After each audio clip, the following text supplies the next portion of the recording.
Everyone, आज important concept को clear करेंगे साथ में प्रीवियस क्वेश्चन के साथ, जैसे हम हमेशा करते हैं। तो चलिए स्टार्ट करते हैं। वीडियो कंप्लीट ज़रूर देखा करो, अच्छी लगे तो लाइक करना पर स्किप मत किया करो, इसमें आपके काफ़ी कॉन्सेप्ट क्लियर हो जाते हैं। Which of the following are responsible for global cooling, के लिए कौन सा इसमें रिस्पॉन्सिबल है। ये 2022 में क्वेश्चन आए हुए हैं। हमारे पास ऑप्शन थे halocarbons, stratospheric ozone, tropospheric ozone, sulphate aerosols और ब्लैक कार्बन। राइट आंसर तो है इसमें सल्फेट एरोसोल्स। अब देखते हैं सल्फेट एरोसोल्स क्या होते हैं।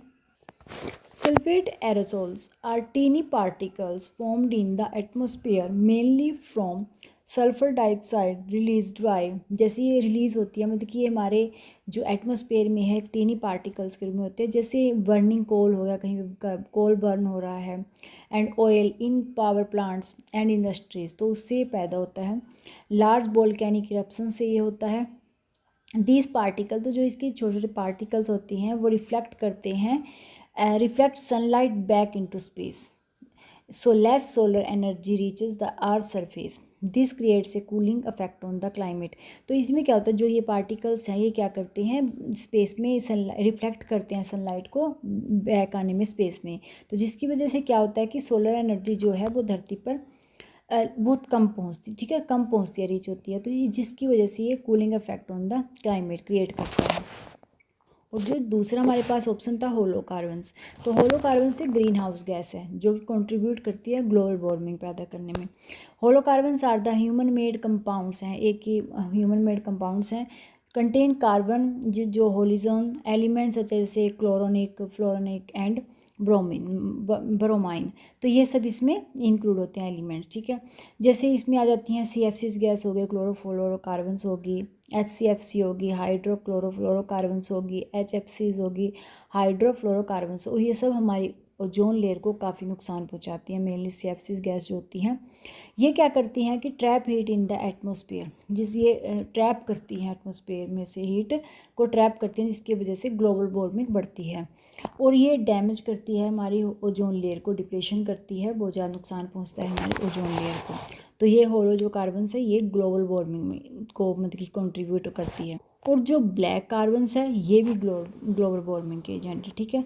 Form by incomplete combustion of diesel, coal, biomass, wood and crop residue. तो ये फॉर्म होती है जो भी इनकम्प्लीट कंबंशन होते हैं, डीजल्स वगैरह, कोल हो गया, बायोमास हो गया, वुड हो गया, और जो भी क्रॉप वगैरह जलाई जाती है उन सबसे ये होता है। When it settles on the snow and ice it reduce their reflectivity causing them to melt faster and increasing warming. और जब ये क्या होता है कि जब ये सेटल हो जाती है स्नो और आइस में, तो वो उसको बहुत जल्दी पिघला देती है, वार्मिंग पैदा करती है, जिसकी वजह से जल्दी मेल्ट हो जाती है, फास्टर मेल्ट होती है बर्फ़ वगैरह, ठीक है, स्नो।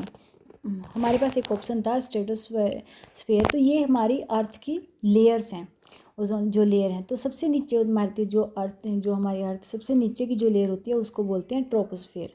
ट्रोपोस्फेयर कहाँ तक होती है, 0 से 10 माइल्स तक, जिसमें जो भी ये क्लाउड वगैरह होते हैं, या फिर हम कह सकते हैं जो भी बैलून्स वगैरह होते हैं, ठीक है, हाइड्रोजन जो एयर जिसमें फील होती है, तो वो वाले बैलून्स वगैरह उड़ते हैं, तो वो होते हैं ट्रोपोस्फेयर में, जहाँ पे क्लाउड वगैरह 0 से 10 माइल। तो उसके बाद जो सेकंड लेयर होती है वो होती है स्ट्रेटोस्फेयर, जो कि 11 से लेकर 31 माइल्स तक होती है, और जहाँ पर एयरप्लेन उड़ते हैं, और जहाँ पर हमारी ओजोन लेयर होती है, तो वो हमारी ओजोन लेयर किस में होती है, स्ट्रेटोस्फेयर में, ये भी हमेशा ध्यान रखना, ठीक है। सेकेंड लेयर होती है स्ट्रेटोस्फेयर, उसमें हमारी ओजोन लेयर होती है। तो थर्ड होती है मेसोस्फेयर, जो कि 32 से 85 माइल्स होती है, ठीक है, जिसमें मेटियोर्स वगैरह होते हैं। फिर होती है थर्मोस्फेयर, जो कि 86 टू 372 माइल्स तक होती है, जिसमें सैटेलाइट वगैरह छोड़ी जाती हैं। फिर उसके बाद होती है एक्सोस्फेयर, जो कि 310 से लेकर 620 माइल्स तक होती है, सबसे ऊपर ये होती है, ठीक है, जिसमें जो भी स्पेस शिप वगैरह कहते हैं ना, स्पेस शिप छोड़ी है, जो भी ऊपर की जो स्पेस है, तो वो होता है एक्सोस्फेयर। तो ये लेयर्स होती हैं हमारी अर्थ की, ट्रोपोस्फेयर, फिर स्ट्रेटोस्फेयर, मेसोस्फेयर, थर्मोस्फेयर और एक्सोस्फेयर। और जो ओजोन लेयर होती है वो होती है स्ट्रेटोस्फेयर में, ठीक है। नेक्स्ट एक क्वेश्चन हमारे पास आया था 2022 में, ये in Skinner's view secondary reinforcement are drive when associated with, तो ये एसोसिएटेड होता है न्यूट्रल स्टिमुलस से। हमारे वो पास ऑप्शन थे पॉजिटिव, नेगेटिव, अदर पॉजिटिव और नेगेटिव स्टिमुलस। अब देखते हैं कि न्यूट्रल स्टिमुलस होता क्या है।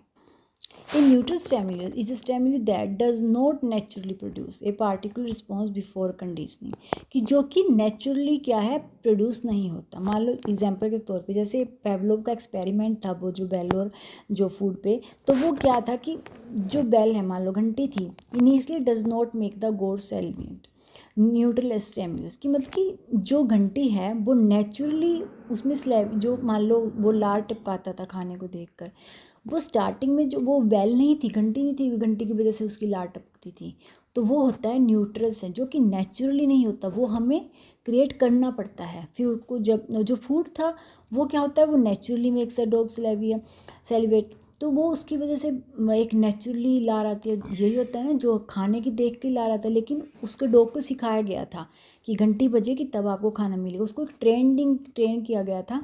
तो फिर वो है कि बेल जो नेचुरली नहीं होती, जो नेचुरली प्रोड्यूस नहीं होती, बल्कि उसको मतलब कि कह सकते हैं हम क्रिएट किया जाता है, उसको सिखाया जाता है अगर कोई करता है, ठीक है।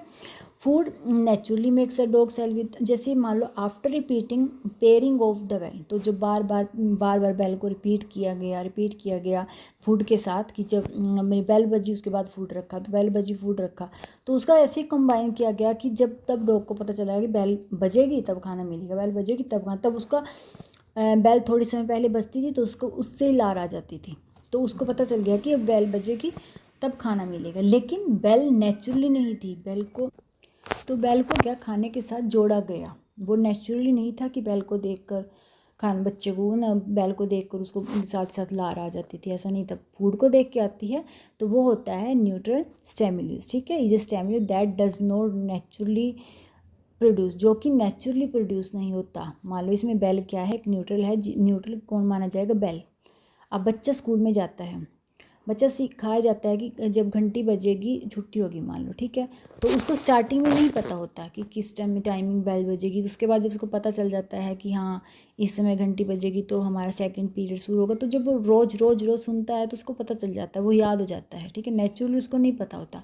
ऐसे ही जब छोटे बच्चे को हम कुछ भी काम करवाते हैं, मान लो बच्चा बोर होता है, वो पढ़ाई से मान लो उसको काम करवाना है, तो उसको नहीं पता शुरू में, जब हम ही उसको शुरू करते हैं कि आपको चॉकलेट मिलेगी आप कंप्लीट कर लो, तो वो क्या करेगा, वो उसको अब आपको वो कहेगा मुझे पहले चॉकलेट दो, उसको चॉकलेट देंगे, अब वो काम करेगा, फिर वो करेगा, तो उसको वो आदत पड़ जाती है, ठीक है। वो नेचुरली नहीं है, लेकिन नेचुरली तो उसको यही है, अभी उसको काम से बोरिंग है, उसको नहीं करना, उसको खेलना है कूदना है, लेकिन हमने उसको सेट किया कि हाँ अगर आप काम करोगे आपको चॉकलेट देंगे, आपको काम करोगे तो आप कार्टून देखोगे, कुछ भी। तो इस तरीके से है कि जो नेचुरली नहीं है, जिसको हम सेट कर रहे हैं, उसको जोड़ रहे हैं, वो जो नेचुरली नहीं माना जाएगा वो होता है बेल। तो इसमें बेल क्या था, वो नेचुरल नहीं था, उसको जोड़ा गया था बाद में, ठीक है, तो वो होता है न्यूट्रल स्टिमुलस। एक है पॉजिटिव स्टिमुलस। पॉजिटिव स्टिमुलस क्या होगा, in Skinner's operant conditioning theory में क्या है कि a positive stimulus generally means a stimulus that presented after a behaviour, ठीक है, जो after a behaviour present, a student है answer correctly teacher gives praise, PRASE में स्पेलिंग मिस्टेक। तो जब मान लो एक बच्चे ने करेक्ट आंसर दिया और टीचर ने क्या किया, उसकी प्रेज की, प्रशंसा की, तो वो स्टूडेंट क्या करेगा, the student is more likely to answer correctly again, तो वो दोबारा भी करेक्ट आंसर देने की कोशिश करेगा, ठीक है।